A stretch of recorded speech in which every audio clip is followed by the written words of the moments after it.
Very good morning friends, can we start? तो कल हमने देखा बच्चों चैप्टर नंबर 6 का पूरा रिवीजन. उसके बाद में now we are on chapter number 7, right? So chapter number 7 में we have seen so far two concepts. One is what benchmark and number 2 is what the BPR, business process re-engineering. आप देखते हैं दोस्तों BPR के बारे में कुछ खास ये रहा आपके सामने. अब हमने अब तक BPR को क्या समझा है वो एक बार देखते हैं. What do you mean by BPR, right? Okay. कुछ याद है BPR का मतलब क्या होता है? बोलेंगे? अगर मैं BPR की बात करूं तो आपको सबसे पहले क्या नजर आता है? BPR धंधा बदलो या धंधा करने के तरीके बदलो? Don't what? Don't change business, change what? Change way of doing business. Number 2 ये रहा आपके सामने. क्या हमने काम वही करना है? जी हाँ, काम वही करना है. सिर्फ काम करने के हमें तरीके बदलना है. क्या BPR से आपको छोटी इंप्रूवमेंट की उम्मीद है या बड़ी इंप्रूवमेंट की? It should be what? Dramatic improvement. और इंप्रूवमेंट होना चाहिए कितना? 80 टू व्हाट? हमारी ऑर्गेनाइजेशन का इंप्रूवमेंट कितना होना चाहिए? 80 टू व्हाट? 80 टू 90% का इंप्रूवमेंट होना चाहिए, तभी हम लोग उसको कहते हैं BPR है. क्या बच्चों, क्या मैं कह सकता हूं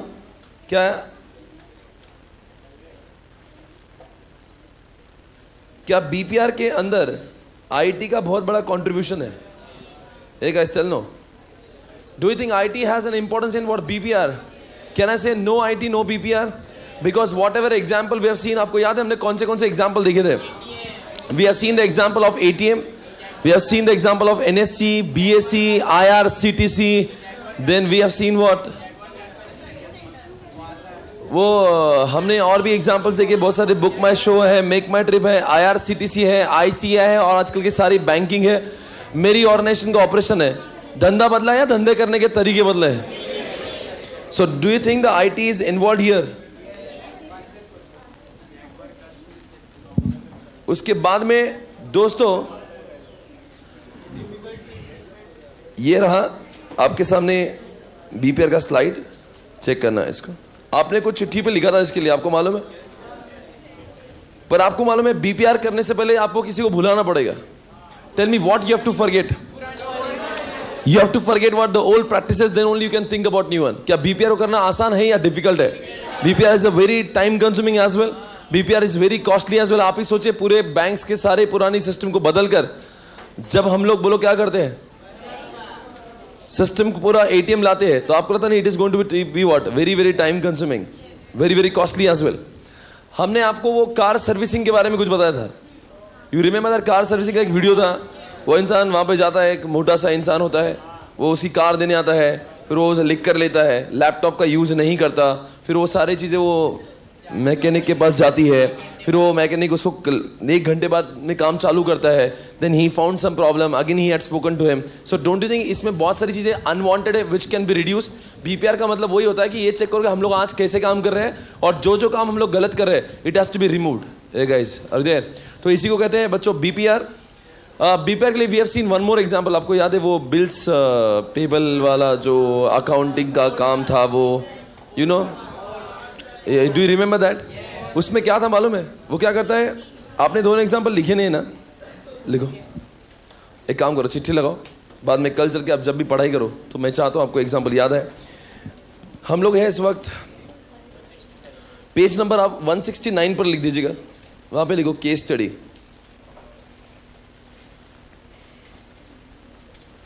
वन 169 पर वो लिखा ना, इंप्लीमेंटिंग BPR इन ऑर्गेनाइजेशन. वहां पे लिखना. हाँ, implementing BPR in the organisation. वहां पे लिखना केस स्टडी. चिट्ठी लगा के लिखो, बहुत कुछ लिखवाऊंगा. I hope you remember this. लिखो case study of bills payable. Bills payable. अब बताओ क्या करता था वो? सबसे पहली बात बताओ कैसे कैसे होता था पहले. लिखो बिफोर, ऐसा लिखो बिफोर BPR ऐसा हेडिंग दो, बिफोर बीपीआर, बिफोर बीपीआर, और अब लिखना चालू करिए आगे। बताओ क्या before BPR? Before BPR what? Everything was done what? Manually, right? लिखो, everything was done manually, everything was done manually.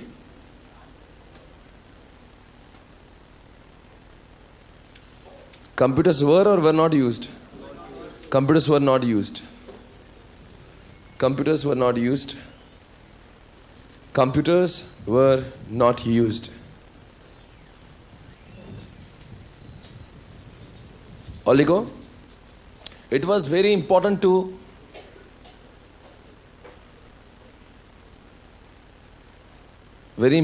compare. बताओ कौन सी 3 चीजें कंपेयर करना जरूरी थी? मैंने अगर ऑर्डर दिया, यू फॉरगॉटन व्हाट? अगर मान लीजिए मैं हूं ऑर्डर देने वाला, परचेस डिपार्टमेंट, ऑर्डर किसको जाएंगी? और मैं कौन हूं? परचेस मैनेजर है। ये इसको क्या करेगा? ऑर्डर देगा, पीओ। क्या ये पीओ का डिटेल्स क्या सब परचेस को भी जाएगा? बोलो ना, क्या पीओ का, परचेस मैनेजर का डिटेल, परचेस मैनेजर का ये डिटेल क्या ये यहाँ पे अकाउंटिंग डिपार्टमेंट को जाएगा या नहीं जाएगा? तो परचेस मैनेजर अपने सारे डिटेल्स अकाउंटिंग को भेजता था ताकि वो बिल्स पेबल लिख सके। सप्लायर भी क्या करता था मालूम है? अपनी एक इनवॉइस इसको भेजता था, और सप्लायर जब गुड्स डिलीवर करता था वेयर हाउस को, तो वेयर हाउस कितने गुड्स कितने रिसीव है उसका भी। अब कौन सी चीजें कंपेयर करना था इसको? Number 1, number 2 and number 3। What was the duty of accounting department? They used to check, they used to compare this 3 things, और जब उनको लगता था कि सब सही है, then they used to make what? यहां पे क्या होगा इसका? यहां पे क्या करेंगे तीनों का कंपैरिजन? ये कब की बात है? आपको समझ आ रहा है? तो क्या मैं लिख रहा हूं? It was very important to compare. लिखो, purchase order receive from purchase manager, purchase order receive from purchase manager,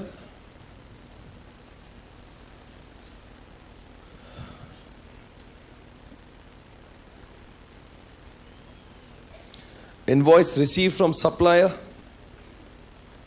invoice received from supplier,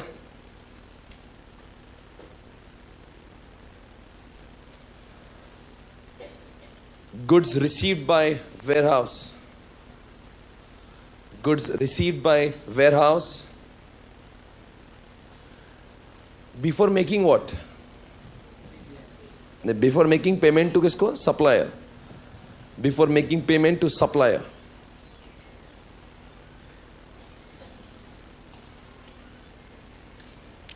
अब लिखिए, in this case study we have understood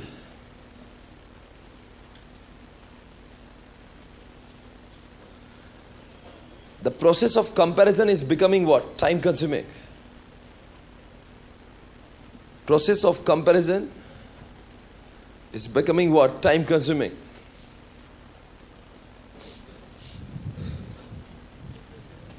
Process of comparison is becoming what? Time consuming. अब आगे, अब लिखो, that is why we failed the requirement of, बोलो किसकी? That is why we had failed the requirement of, बोलो किसका? We had failed the requirement of BPR. That is why we failed the requirement of BPR, और full stop. और अब लिखना आगे after BPR. अब हमने क्या किया बताओ? आफ्टर बीपीआर अब बोल सकते क्या किया हमने? बताओ, मैं ड्रॉ करता हूं, आप मुझे बताना कैसे ड्रॉ करूं मैं। अब क्या किया था आफ्टर बीपीआर? ये परचेस मैनेजर हुआ। अब क्या करेगा वो? यहां पे हम लोग एक डेटाबेस बना देंगे। ये जब भी परचेस ऑर्डर करेगा उसका एक एंट्री कहाँ जाएगा? सप्लायर के पास जाएगा, पर वो डेटा कहाँ पे आएगा? डेटाबेस में। सप्लायर जब इनवॉइस भेजेगा वो भी कहाँ पे आएगा? डेटाबेस में आएगा। फिर जो वेयर हाउस रिसीव करेगा वो भी कहाँ जाएगा? डेटा वेयर हाउस में जाएगा। अब डेटा वेयर हाउस में एक सॉफ्टवेयर है जो सब अपने आप क्या करेगा? बोलो, कंपैरिजन। कंपेयर कौन? By what? सॉफ्टवेयर। बोलो ना, सॉफ्टवेयर इटसेल्फ। और बिल्स पेबल डिपार्टमेंट क्या करेगा? सिर्फ ये कुछ नहीं करेगा। ये क्या करेगा? सिर्फ बोलो रे, ये सिर्फ क्या करेगा? इसको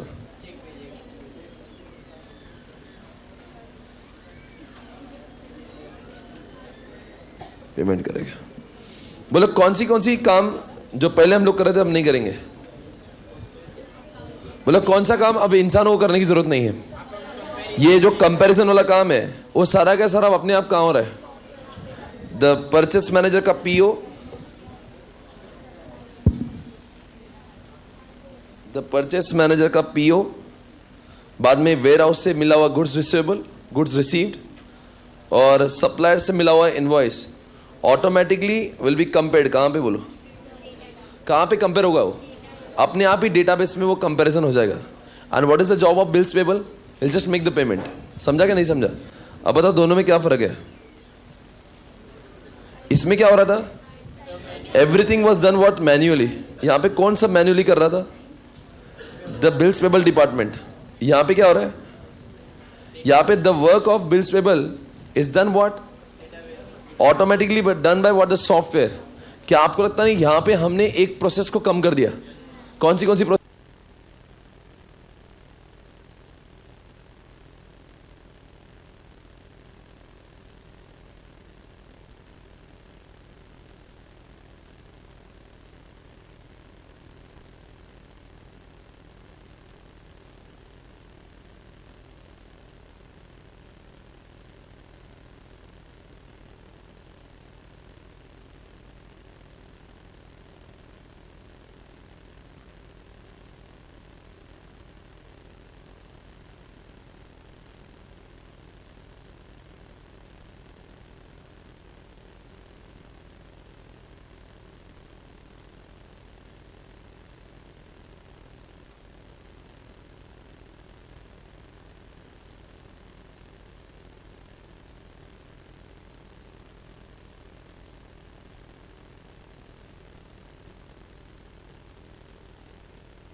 ओके, ये कब का है? ये कब की बात है? ये बिफोर बीपीआर है, आफ्टर बीपीआर है? ड्रॉ करिए इसको। आफ्टर बीपीआर अभी क्या? अभी ड्रॉ करिए। आपको एग्जाम में भी ऐसे ये एग्जाम्पल जरूर लिखना है, because this is the best example to understand what is BPR.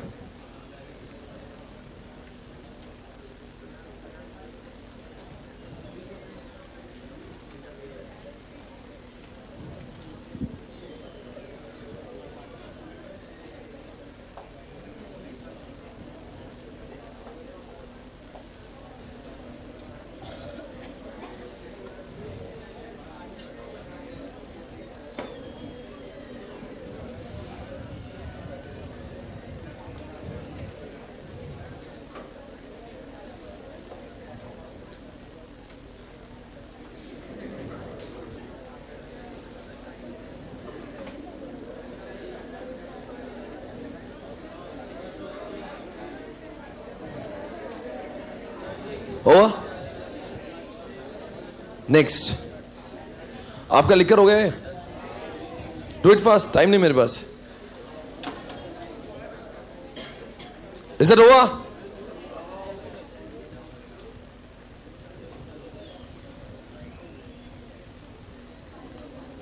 हो गया? जी हाँ, लिखो।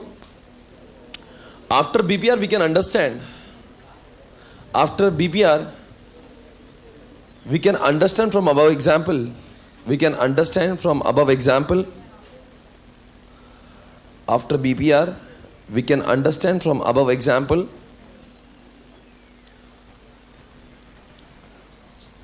that by using IT,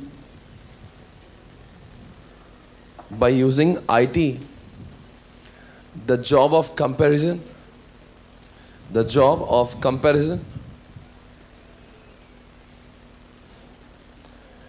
is automatically done by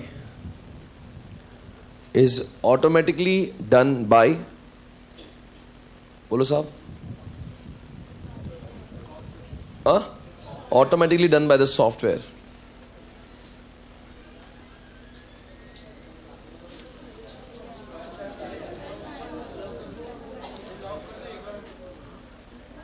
After BPR, we can understand the job of comparison is automatically done by what? Software. है ना? We can see 80 to 90% of the time, and cost of this particular process has reduced.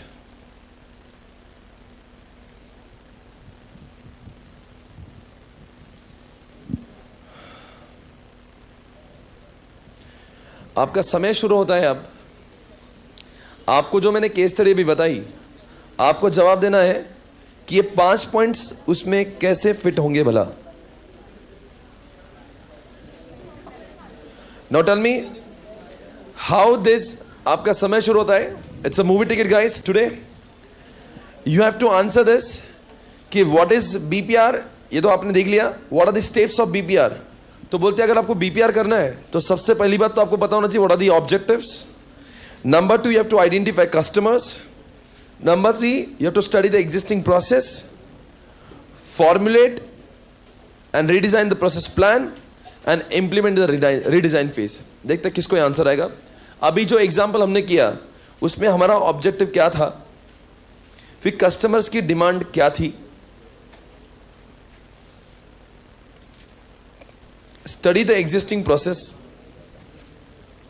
या फिर आपको अगर ये example नहीं समझ में आ रहा है तो उस दिन हमने कार का वो एग्जाम्पल लिया था, तो वो भी आप एग्जाम्पल ले सकते हो। शायद से वो आपके लिए काफ़ी बेटर हो सकता है। That will be very easy to understand. Objective क्या है आपको मालूम है, कस्टमर को क्या चाहिए वो भी मालूम है, स्टडी हमारी एग्जिस्टिंग प्रोसेस क्या थी वो भी मालूम है, फिर हमने रीडिज़ाइन किया और बाद में इम्प्लीमेंट किया। है कोई शख्स जो इसका जवाब दे? हाँ जी, आपको 5 स्टेप्स, वो गाड़ी वाला एग्जाम्पल आपके लिए शायद से बेटर होगा। Can you answer this question now? नहीं, 5 स्टेप्स, नॉट फॉर दिस।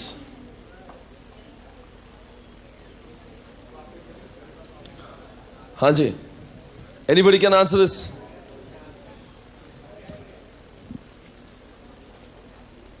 ये क्वेश्चन हुआ हमारा?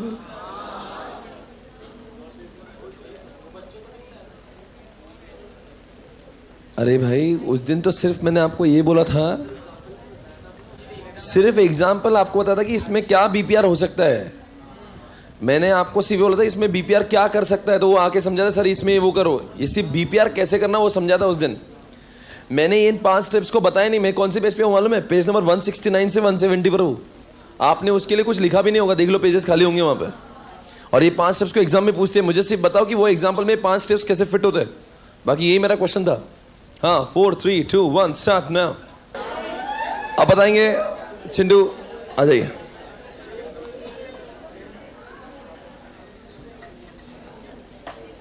हाँ जी दोस्तों, सबसे फर्स्ट पॉइंट ये रहा आपके सामने। बोल बेटा, डिटरमाइनिंग द ऑब्जेक्टिव। क्या ऑब्जेक्टिव था उस दिन? हमने वो कार का एग्जांपल देखा था। अगर कोई भी कार को सुधारने वाला इंसान क्या ऑब्जेक्टिव दिल में रखता होगा? सर, जो भी आता है गाड़ी सर्विसिंग करवाने के लिए, वो ये सोचता है कि मुझे जस्ट इन टाइम, मतलब ज़्यादा टाइम नहीं लगना चाहिए, फालतू का प्रोसेस नहीं होना चाहिए। मतलब क्योंकि वो उसका काम नहीं है, उसका काम सिर्फ है कि अगर गाड़ी खराब हो गया तो मैं उसको डाल दूँ और जल्दी से मुझे रिपेयर होके मिल जाए। कोई भी कस्टमर यही डिमांड करेगा कि उसको जल्दी से मिले। Identifying objectives. आप बता दो, इस बिजनेस वाले को ऑब्जेक्टिव होगा भाई इसने टाइम पे सर्विस देना चाहिए। किसको? Customer score. तो लिखिए फर्स्ट ऑब्जेक्टिव ये रहा आपके सामने, लिखिए वहां पे, और एक चिट्ठी लगा के आपको लिखना होगा।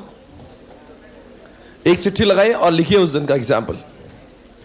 फर्स्ट ऐसा लिखो, case study of car repairing, case study of car repairing, case study of car repairing. ये पेज नंबर 169 एंड 170 तक चलेगा। और फर्स्ट हेडिंग दीजिए वहां पे, डिटरमाइनिंग द ऑब्जेक्टिव।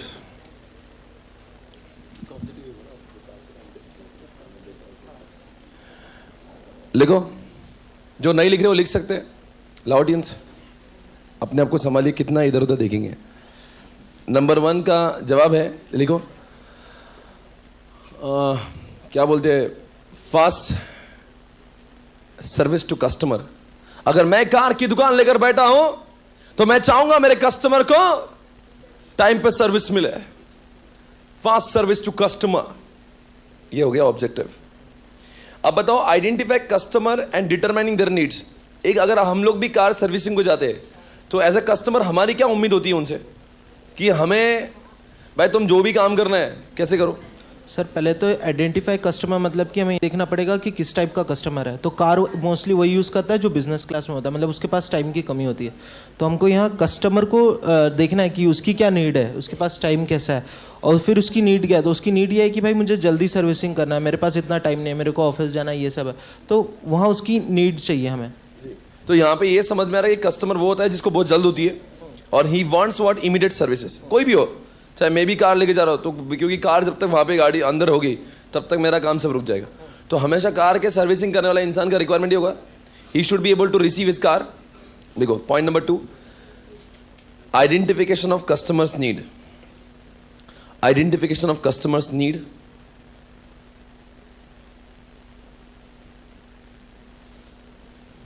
देखो fast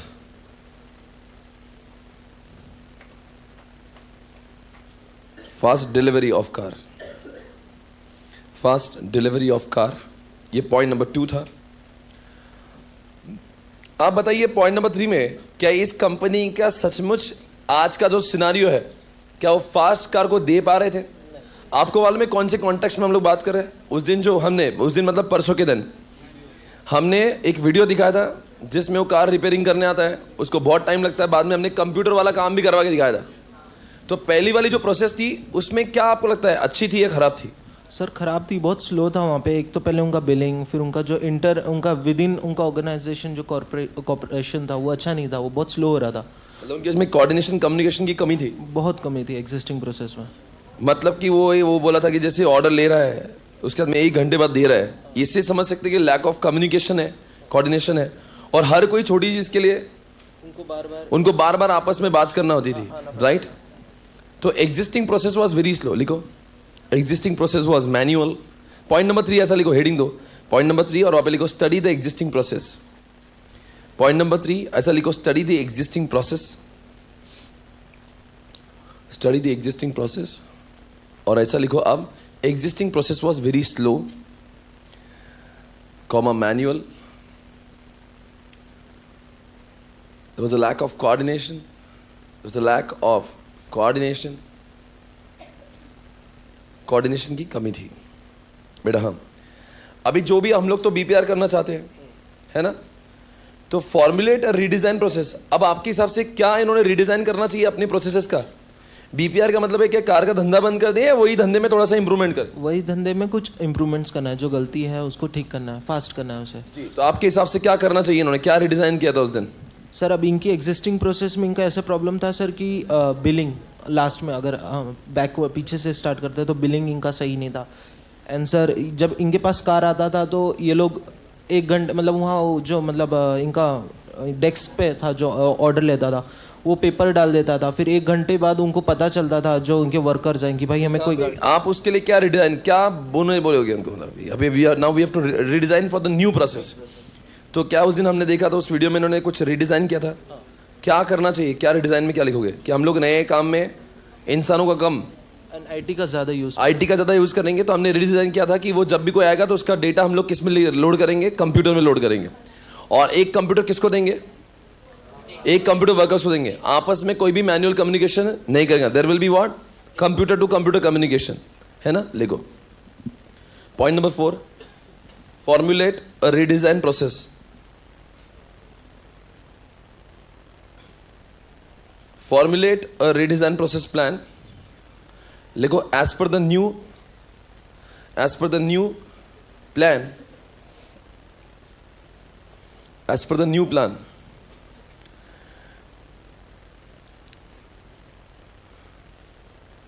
There will not be manual communication. There will not be manual communication among employees.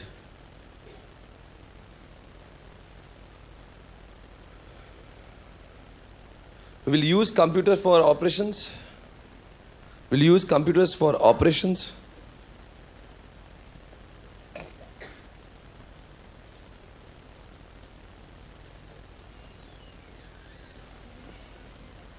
Etcetera. अब बेटा पॉइंट 4 में और 5 में क्या फर्क है? यहाँ पे तो सिर्फ रीडिजाइन किया है, पॉइंट 5 में क्या करना पड़ेगा? सर 4 में हमने सिर्फ रिडिजाइन किया, मीन्स ऑन पेपर किया है. अब 5th पॉइंट में हमें उसको इम्प्लीमेंट करना है. सही बोल रहे हैं बेटा. लिखो point 5, implement the redesign. Implement the redesign. बोलो यहाँ पे क्या होगा एक्चुअल में? Whatever plan we have developed in point 4, लिखो whatever plan we have developed in point 4, now it will be implemented. Now it will be implemented. Okay? Now it will be implemented. इसी तरह से हमारे 5 points खत्म हुए. एक बार बोलेंगे कौन से 5 पॉइंट्स हैं. एक स्टार मार्क कर दो. ये क्वेश्चन एग्जामिनेशन में 2 बार पूछा हुआ. बीपीआर का ये क्वेश्चन है, important from examination point of view. आप बताएंगे बच्चों कौन से 5 पॉइंट्स हुए इसमें. इधर देखिएगा एक बार. सबसे पहले आपको पता होना चाहिए कि आपके काम करने के ऑब्जेक्टिव क्या है, आपको बीपीआर करना क्यों है. सो टेल मी, इस केस स्टडी में हमारा ऑब्जेक्टिव क्या था? आप बोल सकते हैं, ऐसे चुप रहने से कुछ नहीं होगा. आप क्लास में आए हो ना तो बोला करो. हाँ, क्योंकि customer, what was the objective that customer should get what? Fast services. Number 2, हमें देखना होगा कि आज हमारे कस्टमर्स की जरूरत क्या है. Even customer wants what? The fast service. Customer is not required to wait for long time. He doesn't want to wait for long time. ये उसकी रिक्वायरमेंट है. फिर हमने देखा कि आज हमारे काम करने के तौर तरीके कैसे हैं. अगर जब तक हमारे एग्जिस्टिंग काम करने के तरीके हमारे पुरानी वाली के प्रॉब्लम्स मालूम नहीं चलेंगे तो नई वाली की सोच नहीं आएंगे. तो पुरानी वाली में दर्द यह था कि सब कुछ मैनुअल था, there was a lack of coordination. इसलिए हमारी सिस्टम पहले स्लो थी या फास्ट थी? स्लो थी. इसलिए पॉइंट 4 में हमने कुछ ऐसा रिडिजाइन करा जिससे हमारी प्रोसेस फास्ट हो जाएगी. हमने कंप्यूटर्स को लाया, कोऑर्डिनेशन में कोई कमी नहीं रही. और जो हमने सोचा पॉइंट 4 में वो सिर्फ ऑन पेपर था. Now in point number 5 it is actually what? Implemented. तो इसको बोलते हैं इम्प्लीमेंट व्हाट? रीडिजाइन. एक बार बोल सकते हैं 5 steps. Number 1 objectives. Objective. Number 2 customer needs. Customer needs. Existing business. You have to understand the existing process. Number 4, you have to redesign the plan. And number 5, implementation. Right, everybody? Yes. Thank you very much, beta. I'm so proud of you. दोस्तों,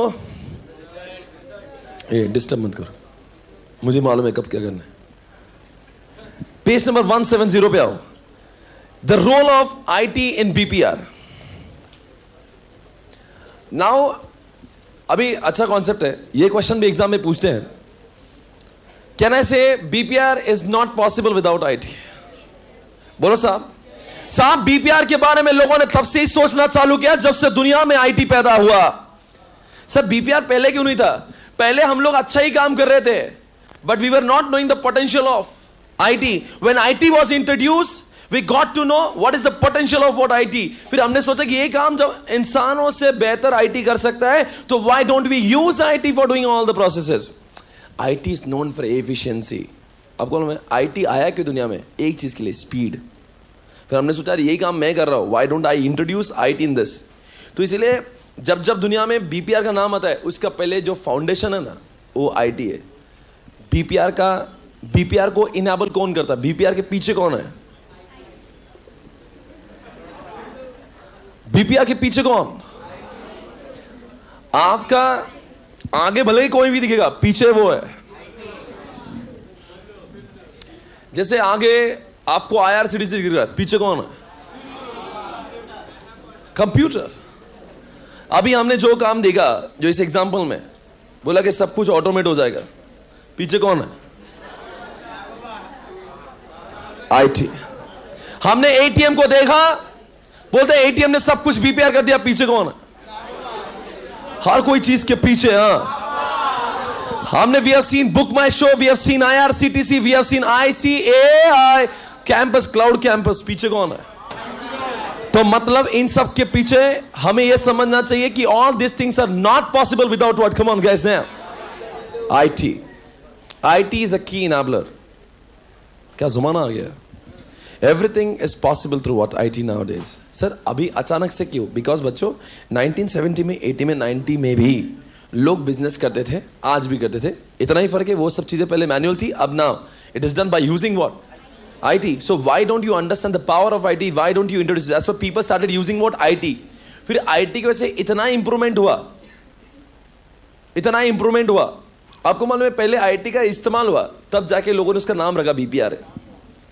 मतलब ऐसा नहीं कि पहले theory आई बाद में practical हुआ। Real life में पहले प्रैक्टिकल हुआ, पीपल स्टार्टेड यूजिंग IT, फिर बहुत फायदा होने लगा, लोगों ने उसका नाम रख दिया BPR। एक बच्चा मुझे पूछता, सर मुझे बड़ा कंफ्यूजन होता है BPR में, BPA में और BPM में। तो मैंने कहा ये बच्चों, हर बच्चों को कंफ्यूजन हो सकता है, तो मुझे थोड़ा सा बोलने दीजिए, मैं तीनों का एक्सप्लेनेशन देता हूं। देखिए, अगर मैं इसको समझाना चाहूं तो इसका ऐसा इमेज बनेगा, जितने लोग IT है वो सब समझ रहे होंगे मैं क्या बोल रहा हूं। 1 2, ये है BPA,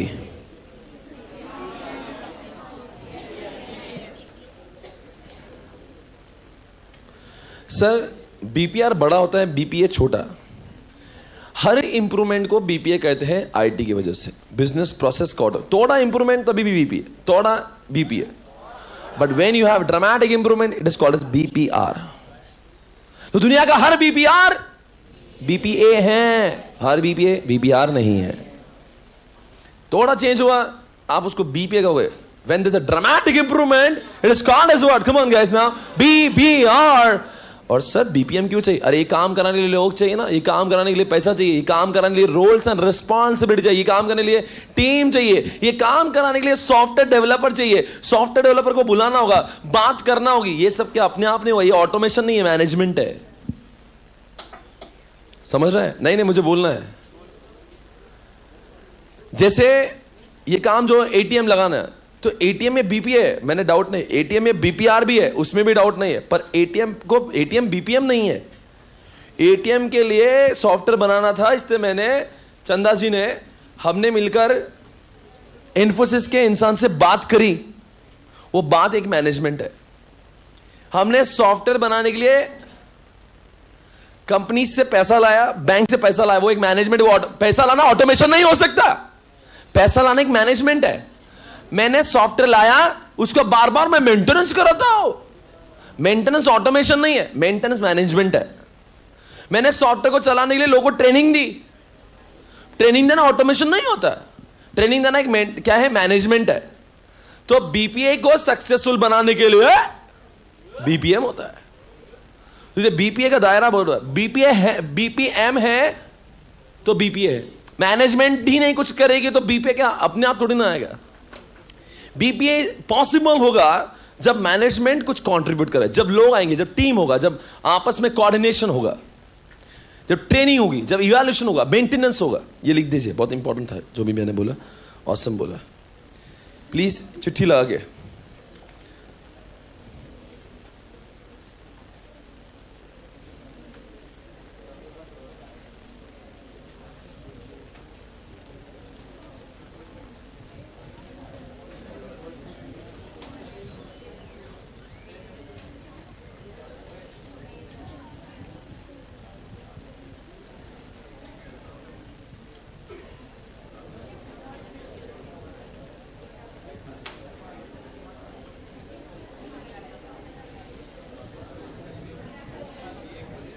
ओवर।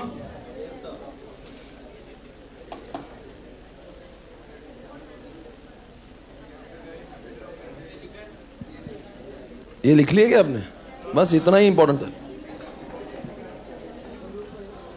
अब लिखिए जो मैं कहूंगा. बीपीआर लिखो. एक रुको, ऐसा लिखो. all BPR is equal to BPA. But all BPA can't be BPR. All BPA can't be BPR.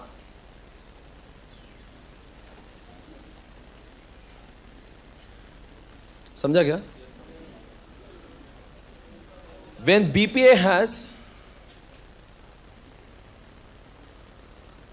BPA will have dramatic improvement, when BPA will have dramatic improvement,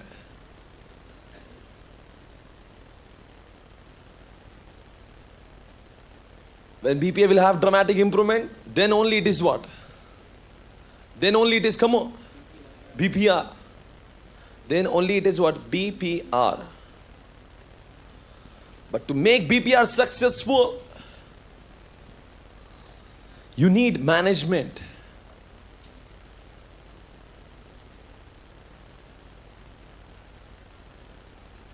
Means you need people. Means you need people, you need teams, you need finance, you need people, finance, teams, monitoring, approvals.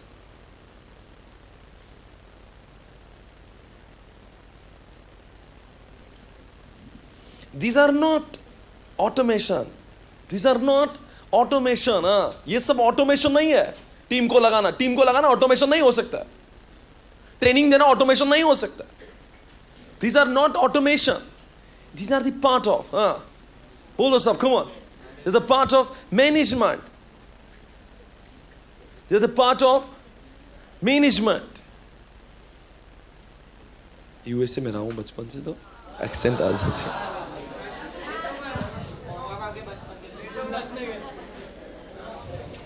हाँ बेटा.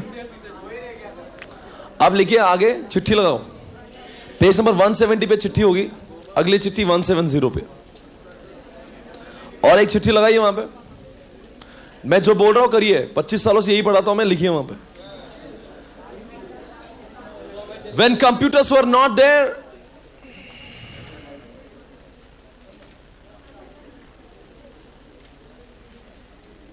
when computers were introduced, ऐसा लिखो. When computers were introduced,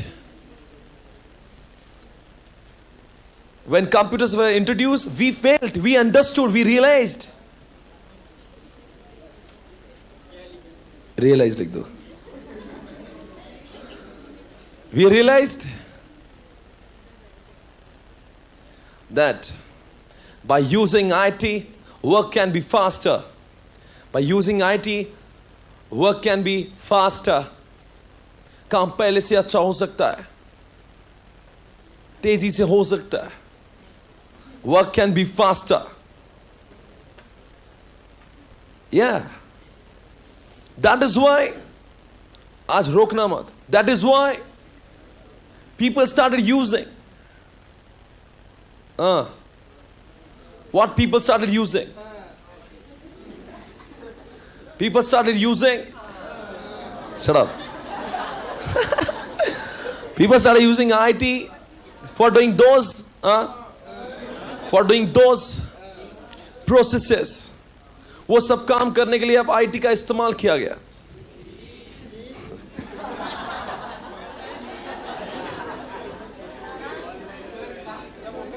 People started using IT for doing those processes.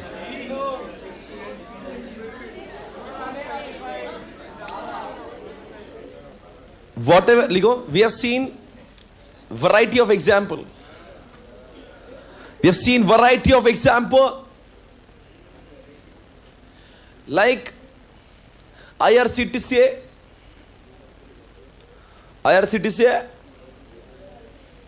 ATM, ICI, stock exchange,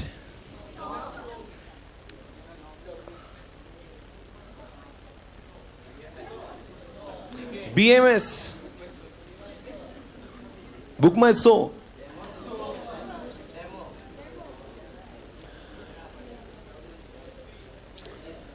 We can understand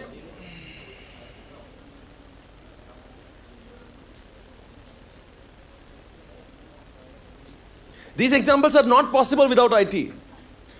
These examples are not possible. Are not possible without IT.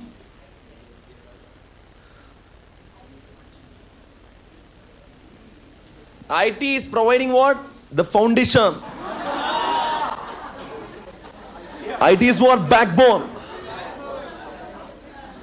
कभी भी बोलना IT कौन है? IT काम नहीं करता, पीछे बैठा है वो.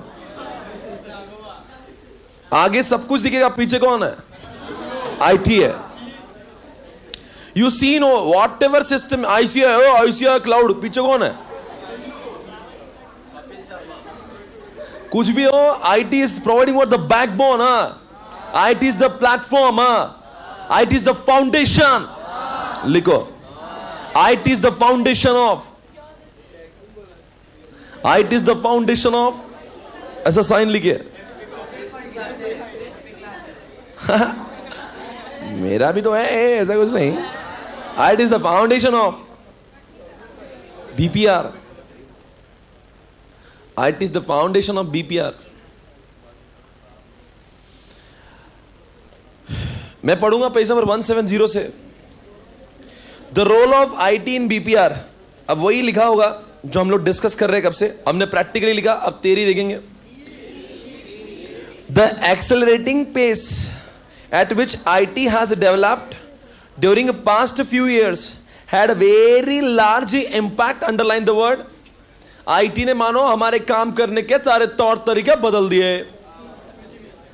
बहुत इंपैक्ट हुआ है इन दिनों में. हमने देखा no organisation is surviving without IT. We have seen everywhere. No, you take banking, you take textile, you take petroleum, you take education, you take hospital, everywhere you take e-commerce, everywhere you'll find. क्या आपको लगता है आजकल के e-commerce के पीछे भी IT है? Who is providing अरे कोई कुछ देख रहा नहीं, बोल रहा मैं अकेला ही देख रहा हूँ, खुश हो रहा हूँ. Who is providing fundamentals for e-commerce? IT. No, it is the websites are nothing but IT. Yes, that information technology is going to play underline the word, play a significant role. क्या बात कर दी उन्होंने. IT ने दिया IT is playing what? Significant role. किस में? In business, right? You are able to change business processes by using what? IT. Like example, Flipkart has changed the process of what? The sales and billing and payment only because of IT. Yes. Okay. Point number 3. Oh my God. नहीं बस रोको मत. Re-engineering business process characterized by IT assisted speed. क्या IT की वजह से speed बढ़ी? जी हाँ. एक्यूरेसी बढ़ी? हाँ. Adaptability, integration of data. साहब इतने सारे डेटा का integration is possible only and only if you have what? IT. अच्छा है, सुनो ना. क्या आपको लगता है IT की वजह से एक्यूरेसी है? You take an example of Tally. Tally is nothing but what? Come on. IT. And IT ने आपको दिया एक्यूरेसी. यस. और क्या IT से आपका डेटा इंटीग्रेशन होता है? Yeah, it's possible only because of IT. कहीं भी कोई लोग किधर भी कुछ भी कर रहे हैं, but data is stored at what? The common location. And is focused on meeting the customer needs and expectation quickly and adequately, thereby enhancing her satisfaction level. अच्छा, बहुत गहराई में पॉइंट था. ग्लोबलाइजेशन. अच्छा, ये बड़ा काम की बात है. अच्छा, मैं IT यूज नहीं करूंगा और मैं वैसे ही काम करूंगा जैसे मेरे पापा दादा सब कर रहे थे. I don't want to change. I don't like changes, right? I'm very resistant to change.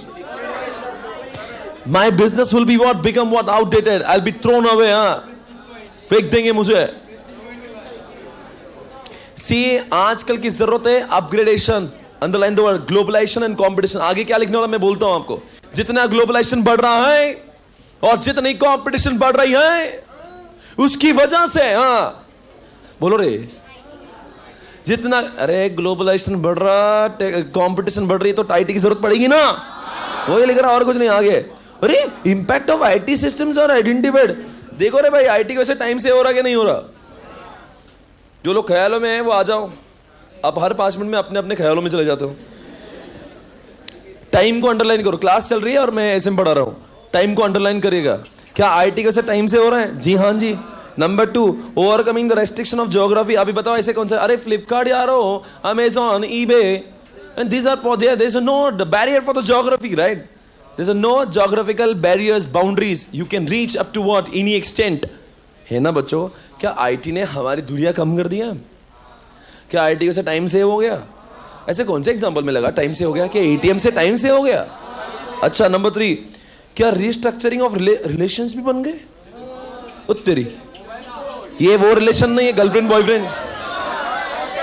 Buyers suppliers, लिखो, बायर्स सप्लायर्स के साथ में आपके संबंध अच्छे हो गए। लिखो ब्रैकेट में, बायर सप्लायर। ऐसा कौन से एग्जांपल में आपको लगा बायर सप्लायर से आपके संबंध? इंट्रानेट से, एक्स्ट्रानेट से? लिखो ब्रैकेट में एक्स्ट्रानेट। एग्जाम में पूछ सकते हैं आईटी के 3 इंपैक्ट कौन से बोलो रे भाई। टाइम नहीं लगता। अब आईटी हमने कर लिया तो हमें सब समझता है बहुत easily. Geographical, there is no boundaries. Number 3, no, what is number 3? हमारे रिलेशनशिप अच्छे हो जाएंगे किससे? बायर से, सप्लायर से, because they will be able to connect with our website very easily. तो उनको कुछ प्रॉब्लम है तो मुझे बहुत इजीली समझ में आएगा। मुझे कुछ बोलना है तो मैं बोल सकता हूँ। आईटी इनिशिएटिव दस provide business value in 3 distinct areas. IT को से आपको 3 चीजों में फायदा होता है, एफिशिएंसी, इफेक्टिवनेस, इनोवेशन। अरे बच्चों, इफिशिएंसी और इफेक्टिवनेस का मतलब क्या होता है? नहीं, एफिशिएंसी मतलब फास्ट, इफेक्टिवनेस मतलब क्या? Right thing. आईटी की वजह से चीजें अच्छी भी होती है और फास्ट भी होती है। Underline the word effectiveness. Efficiency को अंडरलाइन करें। अब लिखो, मैं किसकी बात कर रहा हूं? Speed, efficiency, right things, effectiveness. IT की वजह से चीजें अच्छी भी होगी। हाँ जी। Innovation, innovation by way of improve products. क्या आपको लगता है आपकी ऑर्गेनाइजेशन पहले से ज्यादा इनोवेटिव हो जाएगी? Yes. How, tell me any example where you feel that IT से इनोवेशन हुआ? You take anywhere, right? This is virtual class itself is what, come on guys. धंधा नहीं बदला, धंधे करने के तरीके, ये इनोवेशन है। या पहले कहाँ है? हमारे जमाने में हम तो 1 to 1, आपके जमाने में भी आप फेस टू फेस पढ़ रहे हो, बट कहीं दूर दूर गांव में भाई लेक्चर जहां पे भी देख रहे हैं वर्चुअल वालों, हेलो, ये जहां भी देख रहे बेटा, ये उसका एग्जांपल इनोवेशन का। या आप इनोवेशन तो कर रहे हो क्योंकि आपने स्कूल में ऐसे थोड़ी ना क्लास की थी। स्कूल में तो आपने 1 to 1 face to face, right? No everybody? Yes जी। 3 चीजें मिली आईटी की वजह से, इफेक्टिवनेस, एफिशिएंसी एंड व्हाट। अब आगे मैं कुछ पढ़ना चाहता हूं, and the question is here on page number 171, BPR and what are the drives for improvement. मैं पढ़ूंगा, एक बार मुझे समझा दीजिए। हाँ जी बेटा।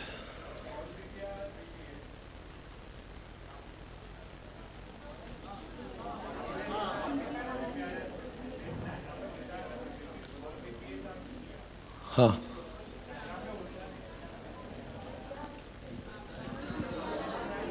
मैंने सही है।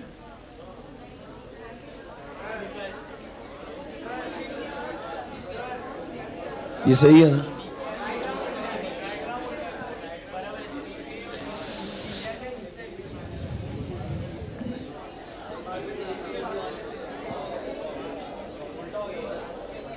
ये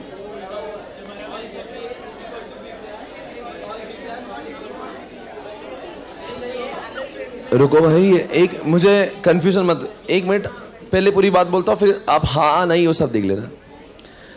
मैंने बीपीए किया, पर वो बीपीआर नहीं है। वो कब बीपीआर होगा? पर मैंने बीपीआर कर लिया। बीपीआर करा मतलब बीपीए तो है ही, यही तो डायग्राम कह रहा है। बीपीआर है तो बीपीए होगा ही।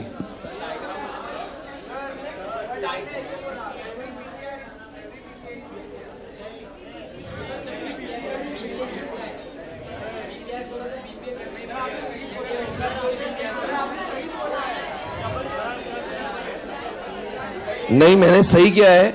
अब सिर्फ मुझे एक्सप्लेन करना है, मुझे अपने लिखने पर कोई भी डाउट नहीं, और मैंने आपको लिखवाया भी सही है। अभी थोड़ा सा 10 मिनट बाद आप ही सोचना और डिस्कशन करेंगे, पर मैंने जो लिखा है वो भी सही है। मैं आपको एक बार समझाता हूँ। कॉन्सेप्ट ये कहता है कि छोटा सा इंप्रूवमेंट हुआ तो बीपी है, जब बड़ा इंप्रूवमेंट होगा तो बीपीआर होगा।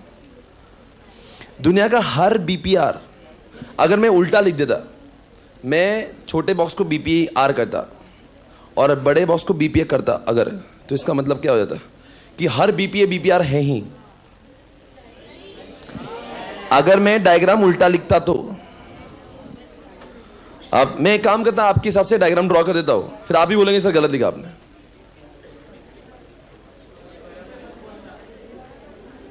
मैंने यहां पे वर्चुअल वालों कुछ बच्चों का कंफ्यूजन हो रहा है, वो बोल रहे सर ये डायग्राम उल्टी है, पर मुझे नहीं लगता ऐसे।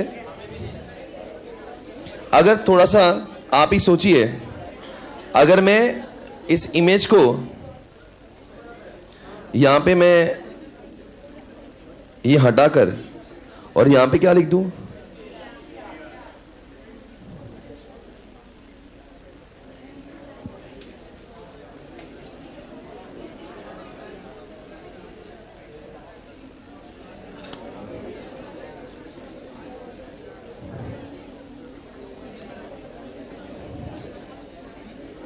दो मिनट रुकना, ये थोड़ा स्टाइलिश में रुकना।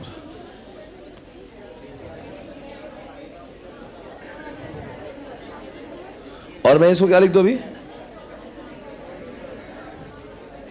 इसको मैं लिख दूं बीपी आपके हिसाब से। है आप ऐसा कह रहे हो ना, और आप इसको सही बोल रहे हो।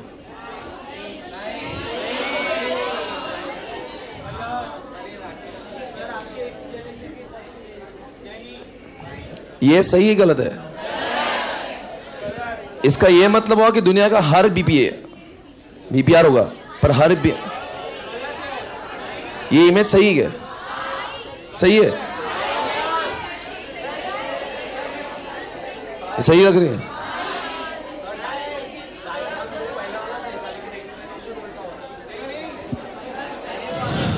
अच्छा, जो भी है, हर एक इंसान का अपना इंटरप्रिटेशन है। मुझे इतना बात बोलने दो, डायग्राम खराब है, एक्सप्लेनेशन खराब अगर है, कुछ भी हो, आपका दिमाग खराब मत करिए, इतना मुझे बोलना है। मैंने इंप्रूवमेंट किया, वो बीपी है। बहुत बड़ा इंप्रूवमेंट किया, वो बीपीआर है। इसमें कोई प्रॉब्लम है?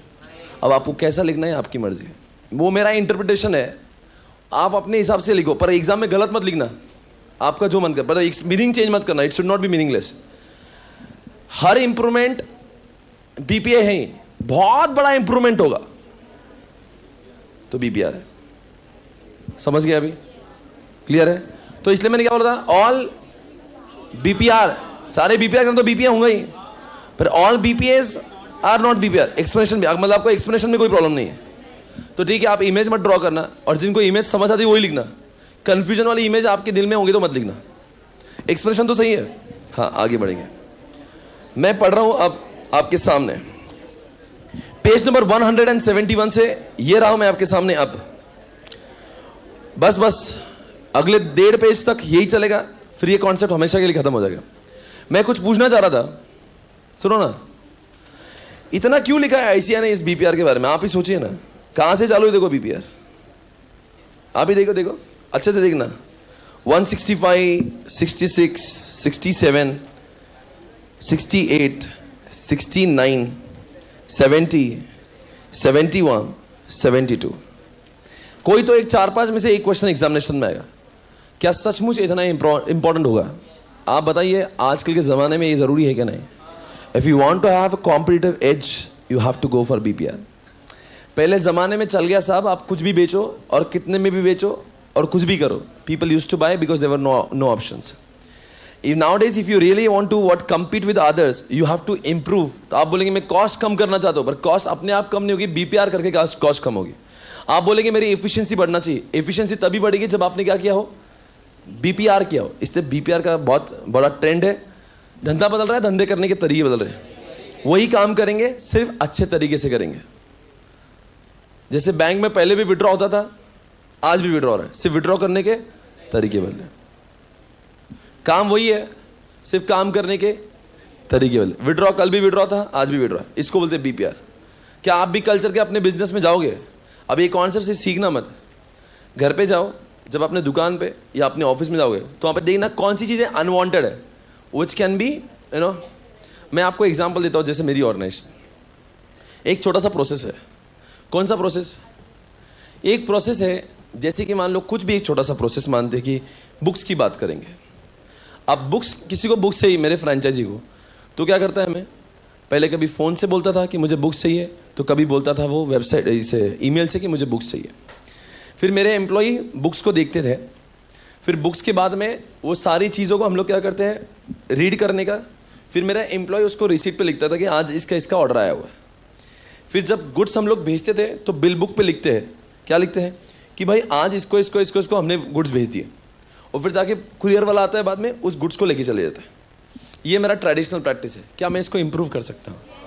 अब क्या कर सकते हैं हम लोग इसमें, इस जगह पे जैसे ही एक सॉफ्टवेयर बना सकते हैं जिसको भी, और अच्छा उसके बाद में अभी और एक चीज़ बाकी है। गुड्स भेजने के बाद में हम लोग क्या करते हैं मालूम है, उसको बाद में शाम में लिखते हैं कि किसके नाम पे कितने बुक्स डेबिट करना है। अभी तो वो प्रोसेस बाकी है ना, और उसके पैसे भी डेबिट करेंगे। अब इस पूरे काम को मैं 2-3 चीज़ें अनवांटेड मानता हूँ।